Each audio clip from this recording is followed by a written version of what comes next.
Microtek jumbo, बिना diesel का generator.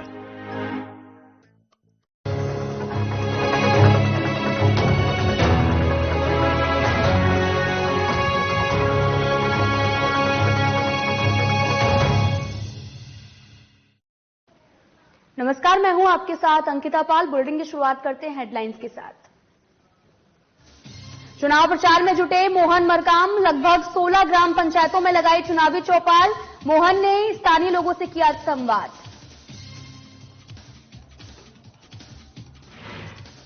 Saraipali विधायक किस्मत लाल ने छोड़ा कांग्रेस का साथ। किस्मत लाल ने थामा जोगी कांग्रेस का दामन। जोगी कांग्रेस ने किस्मत लाल को बनाया अधिकृत प्रत्याशी। रायपुर पहुंचे कांग्रेस प्रत्याशी पंकज शर्मा। रायपुर ग्रामीण विधानसभा में पंकज शर्मा ने की पीसी, कहा किसानों के साथ नहीं हो रहा न्याय।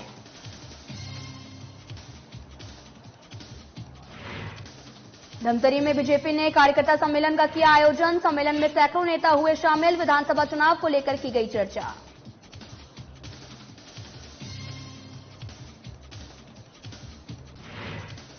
बीजापुर में नक्सलियों ने किया जिला बंद का ऐलान। जिले में नेशनल हाईवे पर मचाया उत्पात। इलाके की सभी व्यापारिक प्रतिष्ठान बंद।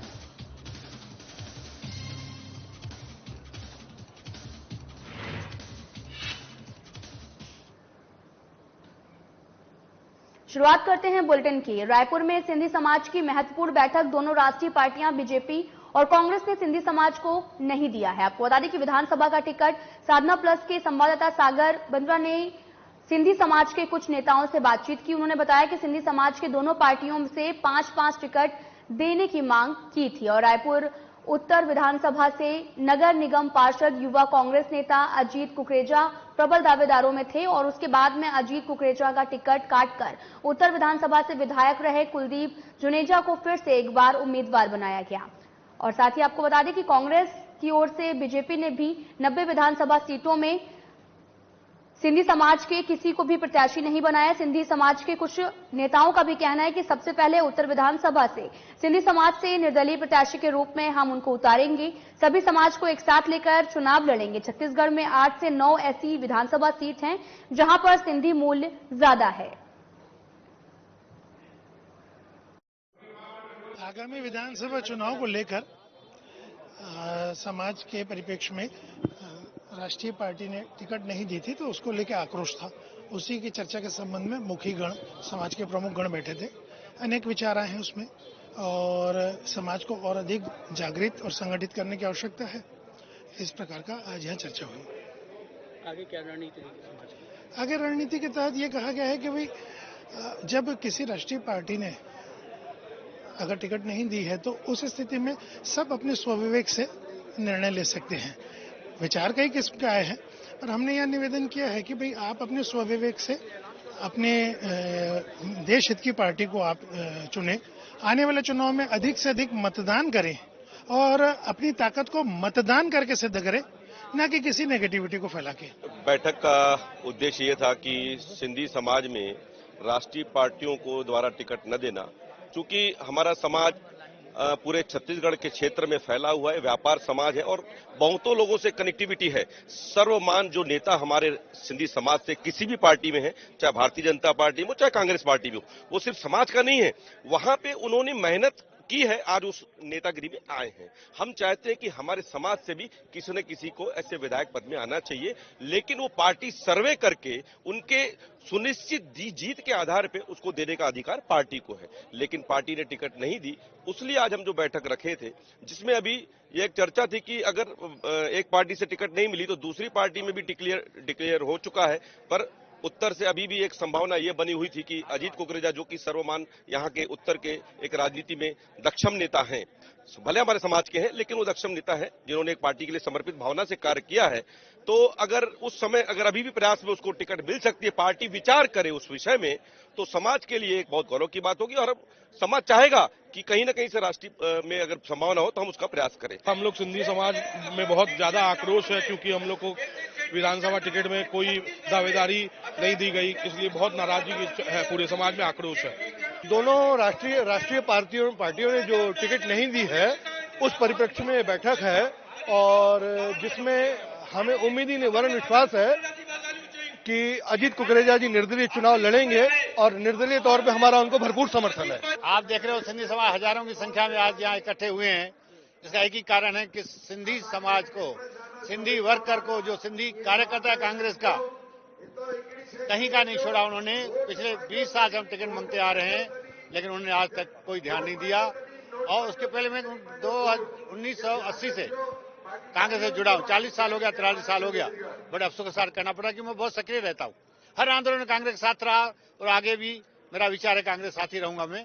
लेकिन कांग्रेस हमारे साथ अच्छा बर्ताव नहीं की, हमारे साथ अन्याय किया है और ऐसा अन्याय नहीं करना चाहिए कांग्रेस को। देखिए, सिंधी समाज में बहुत बड़ा आक्रोश है। सिंधी समाज जो है वो हर चीज में सक्षम रहा है और ऐसा कभी नहीं हुआ कि सिंधी समाज को इस तरीके से उपेक्षित किया गया हो।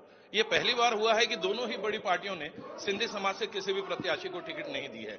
उस जन आक्रोश को लेकर ही आज यहाँ पे समाज की बैठक हुई है और समाज की इस बैठक में ये तय किया गया है कि हम जिस तरीके से पार्टियों ने हमारे साथ में अन्याय किया है तो हम अपने प्रत्याशी निर्दलीय रूप से उतारेंगे।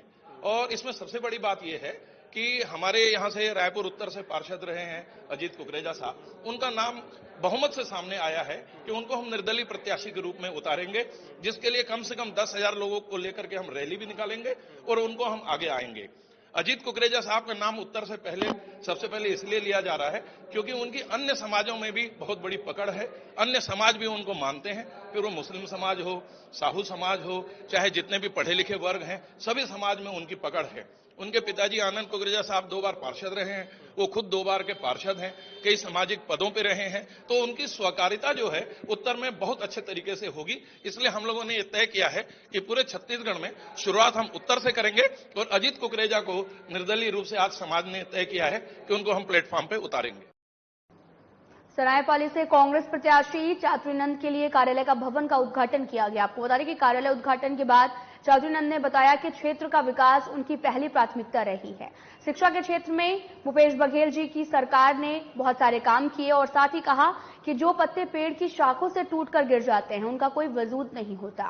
ठीक उसी तरह से कांग्रेस पार्टी भी वैसे ही एक मजबूत पेड़ है जिससे जो जुड़ा है वे मजबूत है।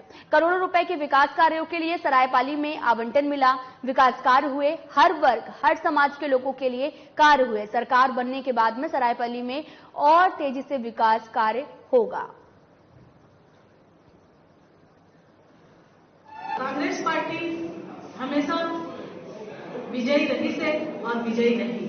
निश्चित तौर पे कांग्रेस ला यहाँ जीत मिली, लीड मिली और ये दुर्भाग्य की बात है कि आदरणीय किस्मत लाल नंद जी पार्टी से छूट के अलग हो गई है। आप मन जात था कोनो वृक्ष में शाखा लगे रहते तब तक ओकर महत्व रहते और जब वो शाखा से टूट जाते तो ओकर महत्व खत्म हो जाते। अंचल में जब मैं दौरा करें मैं देखे कि वो क्षेत्र में पानी, बिजली और रोड के समस्या हवे कहीं कहीं पर और वो समस्या ला हम पूरा करे के प्रयास करना। बहुत ही अच्छा रिस्पांस लोगों को मिल रहा है। भूपेश बघेल की सरकार ने जो काम किए पिछले 5 वर्षों में, खासकर सरायपाली शहर की मैं बात करूंगा, यहाँ पर सभी समाज के लोगों को भवन दिया गया है, गौरव पथ की स्वीकृति हो गई है। 1 अरब 30 करोड़ रुपए की अमृत जल मिशन का काम शुरू होने वाला है। सभी वार्डों में सीसी रोड, नालियां बन रही है। जनता कांग्रेस की सरकार से खुश है और एक बार फिर पिछले बार से भी अधिक मतों से कांग्रेस के प्रत्याशी चातुरीनंद को विजय बनाने का मन। भारतीय जनता पार्टी ने भी एक महिला प्रत्याशी सरायपाली विधानसभा में उतारा है, क्या चुनौती देखते हैं? मुझे नहीं लगता कि यहाँ ऐसी कोई चुनौती है, क्योंकि जनता प्रत्याशी का बैकग्राउंड देखती है, वो प्रत्याशी कौन है, उसके साथ कौन लोग हैं। मैं कहना तो नहीं चाहता क्योंकि सवाल अब आपका तो बता देना चाहता हूँ कि जनता जान रही है कि जो लोग चुनाव नहीं जीते हैं और उनके घर वाले फर्जी नौकरियां लगाने के नाम पर लोगों से पैसा वसूल रहे हैं, जा चुके हैं, तो जनता निर्णय लेगी। सारंगढ़ से बीजेपी प्रत्याशी शिव कुमारी चौहान और दिनेश लाल जांगड़े ने बिरईगढ़ विधानसभा से नामांकन दाखिल किया और मुख्य अतिथि के तौर पर केंद्रीय स्वास्थ्य मंत्री मनसुख मंडाविया और प्रदेश महामंत्री ओपी चौधरी भी शामिल हुए। आपको बता दें कि जनता को संबोधित करते हुए राज्य सरकार पर केंद्र सरकार की योजनाओं को रोक लगाने का आरोप लगाया। हजारों की आम जनता की भीड़ के साथ में बीजेपी उम्मीदवार शिव कुमारी चौहान ने स्थानीय कलेक्ट्रेट में अपना नामांकन फॉर्म जमा किया और इस अवसर पर बीजेपी परिवार के सभी मंडलों के पदाधिकारियों के साथ साथ बीजेपी कार्यकर्ता भी शामिल रहे। आज शिव कुमारी जी और दिनेश जांगड़े जी के नामांकन पत्र भरने के अवसर पर उपस्थित रहने का अवसर मिला। मैंने सारा छत्तीसगढ़ का भ्रमण किया है। जिस तरह से जनता में भारतीय जनता पार्टी के समर्थन में आवाज आ रही है, उसको देखते हुए छत्तीसगढ़ में इस बार भारतीय जनता पार्टी सरकार बनाएगी। दूसरा, भारतीय जनता पार्टी के प्रति जन समर्थन देखते हुए यहाँ की सरकार बौखलाई हुई है। सरकार के कई अधिकारी सरकार के समर्थन में लगे हुए हैं। भारतीय जनता पार्टी के कार्यकर्ता अपने घर पे भी झंडा लगाते हैं तो उसको उतारने के लिए कई पुलिस अधिकारी प्रेशर कर रहे हैं।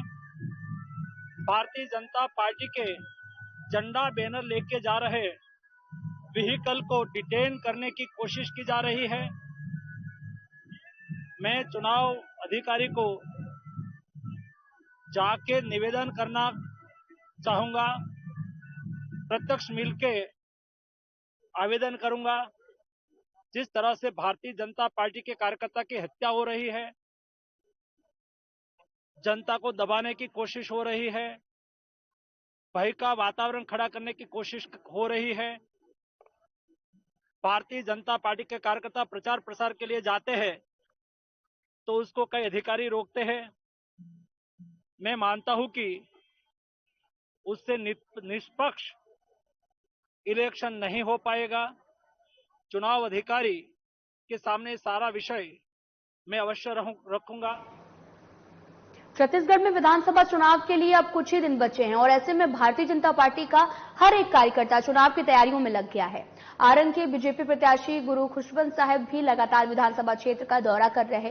भेंट मुलाकात की इसी कड़ी में गुरु खुशवंत साहब ग्राम देवदा, सोनपैरी, कोसमाकूटा, कनौद, बिरबिरा, नरिया भरबंडा पहुंचे, जहां पर ग्राम देवदा और साथ ही सोनपैरी में आम जनता ने गुरु खुशवंत साहब का जोरदार स्वागत भी किया और आगामी चुनाव में उन्हें वोट देने का आश्वासन भी दिया। गुरु खुशवंत साहब के पक्ष में घर घर जाकर वोट मांगे और भारतीय जनता पार्टी की सरकार बनाने की बात कही। ग्राम बरबंडा में भी आम जनता से बातचीत करते हुए गुरु खुशवंत साहब ने कहा कि जब से प्रदेश में कांग्रेस की सरकार आई है तब से चारों ओर भ्रष्टाचार और घपलेबाजी हो रही है।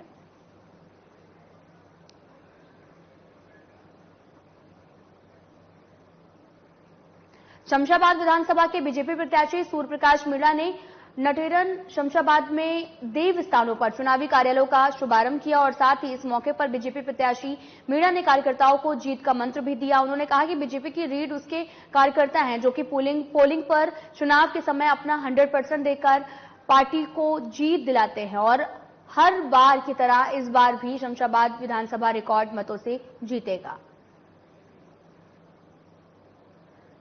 लेकिन निश्चित रूप से भारतीय जनता पार्टी का हमारा जो कार्यकर्ता, हमारे वरिष्ठ नेतागण है, ये केवल सम्मान चाहते हैं। यदि हमने सम्मान दिया तो सब कुछ पार्टी के लिए अर्पण करने के लिए सदैव तत्पर रहते हैं। और मेरा तो हमेशा राजनीतिक जीवन में शुरुआत से ही, क्योंकि मेरे शिवराज सिंह चौहान जो मध्य प्रदेश के मुख्यमंत्री हैं, वो मेरे राजनीतिक गुरु हैं और मैंने सार्वजनिक जीवन का जो आचरण है माननीय मुख्यमंत्री जी से ही सीखा है।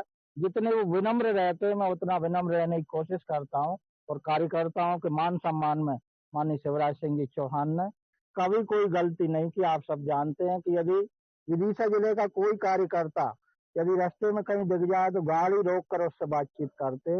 मेरा भी यही प्रयास है कि माननीय मुख्यमंत्री जी ने जिस ढंग से राजनीतिक जीवन में जो उच्च मापदंड स्थापित किए उस हिसाब से मैं भी उन पर सीहोर में विधानसभा से बीजेपी उम्मीदवार सुदेश राय निरंतर दौरे कर रहे हैं, जहां पर विधानसभा में भारी संख्या में लोगों का आशीर्वाद भी प्राप्त हो रहा। सुदेश राय ने श्यामपुर तहसील के अनेकों ग्रामीण अंचलों का दौरा कर उन अनेक पंचायतों में जनसंपर्क भी किया। और साथ ही आपको बता दें कि वहीं सुदेश राय के साधना न्यूज से बात करते हुए बताया कि बीजेपी सरकार की जन कल्याण योजनाओं घर घर तक पहुंची हैं, लोगों को पक्के मकान मिले हैं। साथ ही उन्होंने कहा कि विधायक निधि क्या होती है और कैसे काम करते हैं, ये विधानसभा को की दिव्य तुल्य जनता आपको बतलाएगी। आज मेरे श्यामपुर सेक्टर के गांव के दौरे चल रहे हैं और बहुत आशीर्वाद जनता का मिला है और मिल रहा है। और उसका रीजन सीधे ये है कि भारतीय जनता पार्टी की सरकार, कमल के फूल की सरकार, माननीय शिवराज सिंह चौहान जी के मार्गदर्शन में, हमारे देश के यशस्वी प्रधानमंत्री नरेंद्र मोदी जी के मार्गदर्शन में अनेक काम हुए। जनता के सुख दुख में पार्टी रहती है, उसी हिसाब से जनता भी हमें आशीर्वाद दे रही है, क्योंकि भारतीय जनता पार्टी हर वर्ग की पार्टी है, हर समाज की पार्टी है और सबके लिए जन कल्याणी योजनाएं, जनहित की योजनाएं भारतीय जनता पार्टी की सरकार करा रही है। तो घर घर घुसी हुई पार्टी है जिसका नाम भारतीय जनता पार्टी है। माताएं, बहनें, भाई, किसान सबके दिल में बसी हुई पार्टी है। इसलिए पूरे गांव जगह जगह सब भारतीय जनता पार्टी को आशीर्वाद दे रहे हैं। धार में विधानसभा क्षेत्र के निर्वाचन कार्यालय में 4 प्रत्याशियों ने निर्वाचन अधिकारी के समक्ष अपना नामांकन पत्र दाखिल किया। यहां पर कांग्रेस से प्रभा गौतम और भारतीय जनता पार्टी से नीना वर्मा ने अपना नामांकन पत्र शुभ मुहूर्त में जमा किया। साथ ही दोनों प्रत्याशी बीजेपी और कांग्रेस की तरफ से घोषित उम्मीदवार हैं और इसी प्रकार से बीजेपी और कांग्रेस के बाकी उम्मीदवार कुलदीप सिंह बुंदेला ने भी अपना नामांकन पत्र दाखिल किया। नामांकन पत्र भरने के पहले कुलदीप सिंह बुंदेला अपने ही समर्थक के जुलूस के रूप में नगर में भ्रमण भी किया।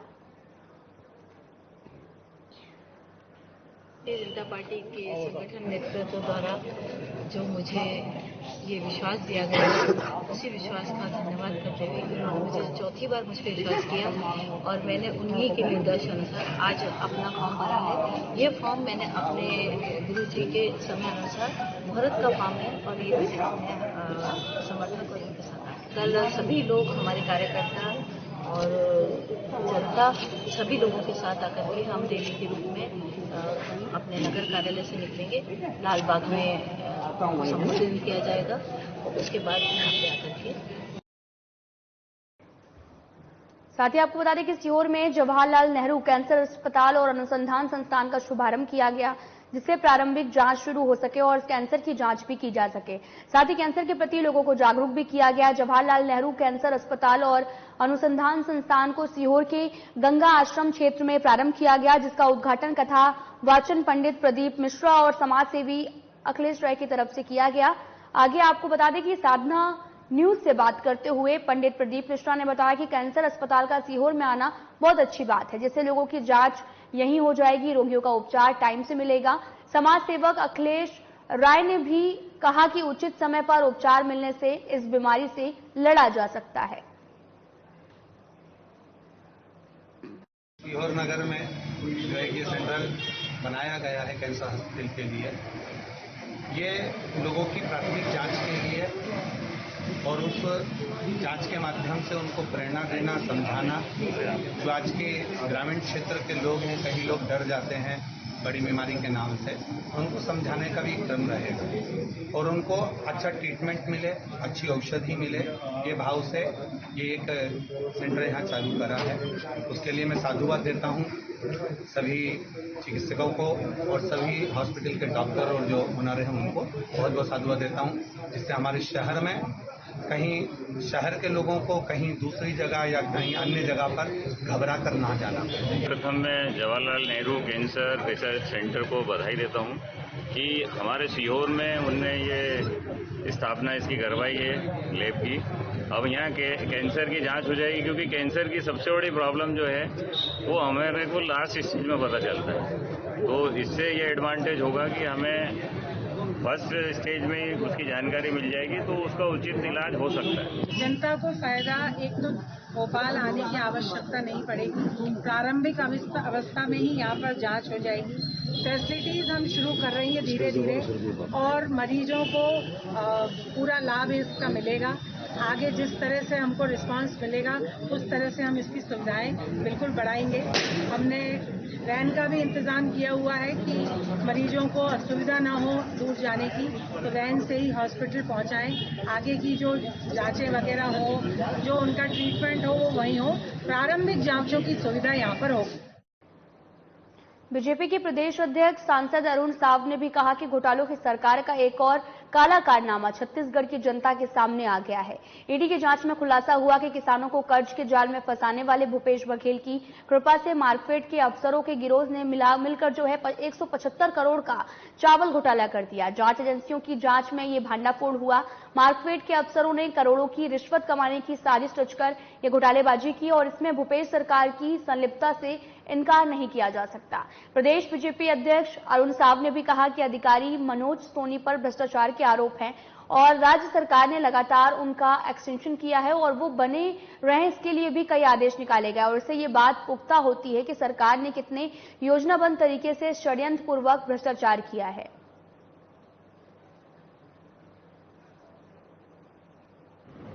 राज्य में जब से कांग्रेस पार्टी की सरकार बनी और कांग्रेस की परंपरा भी रही, छत्तीसगढ़ में 2018 में भूपेश बघेल जी के नेतृत्व में जो सरकार बनी उसने छत्तीसगढ़ को पूरे हिंदुस्तान में सर्वसार करने का काम किया। लगातार घोटाले दर घोटाले हो रहे हैं। कोयला घोटाले से प्रारंभ होकर जो घोटाले उजागर होने का सिलसिला प्रारंभ हुआ है, कोयला घोटाला, फिर शराब घोटाला, फिर डीएमए घोटाला, गौठान घोटाला, गोबर घोटाला, रेत में घोटाला, सीमेंट में घोटाला और वो सिलसिला लगातार चल रहा है। तो वहीं बीजेपी के प्रवक्ता केदार गुप्ता ने बीजेपी एकात्मक परिसर में पत्रकारों से चर्चा करते हुए कांग्रेस पार्टी पर निशाना साधा। कहा कि भूपेश बघेल छत्तीसगढ़ में अपने वर्चस्व लगातार खो रहे हैं। केदार गुप्ता ने सीएम भूपेश बघेल पर आरोप लगाते हुए कहा कि छत्तीसगढ़ में वर्चस्व की लड़ाई के लिए राजनीतिक हत्या भी हो रही। मोहल्ला मानपुर में सरयू टेकाम ने भाषण में कहा कि बीजेपी के लोग प्रचार प्रसार करने आएंगे तो उनकी हत्या कर दी जाएगी। भारतीय जनता पार्टी के प्रवक्ता केदार गुप्ता ने कांग्रेस पर आरोप लगाया कि कांग्रेसी अपराधियों को टिकट दे रहे हैं और अगर कांग्रेस पार्टी ऐसे प्रत्याशियों को टिकट देती है तो माना जाएगा कि कांग्रेस पार्टी अपराधियों को बढ़ावा देने का काम कर रही। केदार गुप्ता ने भारतीय जनता पार्टी की घोषणा पत्र को लेकर कहा कि बीजेपी का घोषणा पत्र किसानों के लिए होगा, जिससे किसान आत्मनिर्भर और स्वावलंबी बनेंगे और साथ ही किसान फिर से कर्ज के जाल में ना फंसे, ऐसा हमारा घोषणा पत्र भी होगा। सबसे पहले कांग्रेस पार्टी ने यह सिद्ध कर दिया, छन्नी साहू जिनके ऊपर वहीं के लोगों ने आक्रमण किया, उनकी वो सुरक्षा नहीं कर पाए और उनका टिकट काट दिया। ऐसे 3 से 4 हमारी कांग्रेस पार्टी के नेता हैं जिनका टिकट काट दिया। तो महिलाओं की बात अगर शैलजा जी करती हैं तो उनको ये ध्यान रखना चाहिए कि शिक्षक दिवस के दिन या सामूहिक बलात्कार शिक्षिका से होता है, रक्षाबंधन के दिन 2 बहनों के साथ 10 लोग सामूहिक बलात्कार करते हैं। आपको अगर नारी शक्ति की चिंता होती तो आप इस बारे में भी कुछ बयान देती शैलजा जी। पूरे ऊर्जा और उमंग के साथ कहता हूं कि भारतीय जनता पार्टी का जो घोषणा पत्र है किसान भाइयों के हित में होगा। वो आत्मनिर्भर बने, वो स्वावलंबी बने और कर्ज में फिर से कर्ज के जाल में ना फंसे, ऐसा घोषणा पत्र होगा। और कांग्रेस पार्टी से हमारा घोषणा पत्र 21 ही होगा।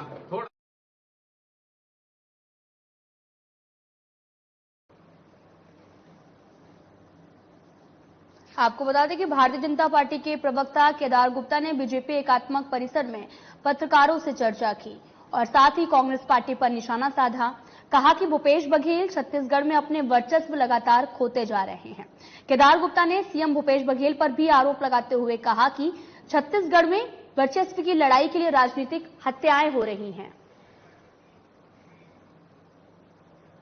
ब्रिक्स गेम में ऐतिहासिक जीत के बाद में वापस छत्तीसगढ़ पहुंचे भारतीय टेनिस टीम के मैनेजर गुरुचरण सिंह होरा का रायपुर एयरपोर्ट पर उनके समर्थक और कहना क्लब गरियाबाद के खिलाड़ियों ने बाजे गाजे और साथ ही पुष्प वर्षा के साथ में जोशीला स्वागत किया।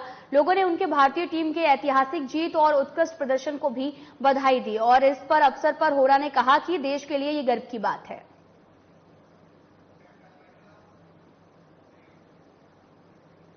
फिलहाल इस बुलेटिन में इतना ही। नमस्कार।